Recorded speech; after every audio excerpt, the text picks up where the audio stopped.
పిల్లలకి చదవడం భారం కాకూడదు. పిల్లలు ఏం చదవాలో మీరు నిర్ణయించడం కన్నా వాళ్ళు ఏం చదవాలనుకుంటున్నారో వాళ్ళ శక్తికే వదిలేయాలి.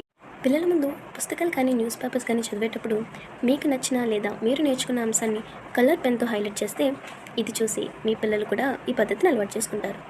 ఇది వాళ్ళు ఎదిగే కొద్దీ వాళ్ళ నిజ జీవితంలో వాళ్ళకి చాలా హెల్ప్ అవుతుంది. వాళ్ళు చదువుతున్నప్పుడు చదివే విషయం మీకు తెలిసిందే అయినప్పటికీ వాళ్ళని ఒకసారి ఆ విషయం ఇంకా వివరంగా చెప్పమని అడిగి చూడండి. అంతే.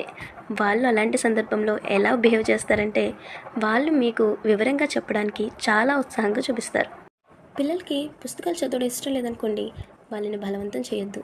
వాళ్ళు ఆడుకుంటున్నప్పుడు లేకపోతే టీవీ చూస్తున్నప్పుడు లేకపోతే కార్టూన్ చూస్తున్నప్పుడు ఇదేంటి, ఈ పదానికి అర్థం ఏంటి అని అడిగి చూడండి. మీకు ఎక్స్ప్లెయిన్ చేయాలనే ఉద్దేశంతో ఆ పుస్తకాన్ని చదివి వాళ్ళు మీకు అర్థాన్ని వివరిస్తారు. ఈ విధంగా పిల్లలకి పుస్తకాలు అలవాటు అవుతాయి. వాళ్ళలో ఒకసారి పుస్తకాలు చదవాలని ఇంట్రెస్ట్ మొదలైతే మీరు వద్దన్నా వదలరు. పుస్తక పఠనం కూడా ఒక వ్యసనమే సుమి, కానీ ఇది జీవితానికి పనికొచ్చే అద్భుతమైన వ్యసనం.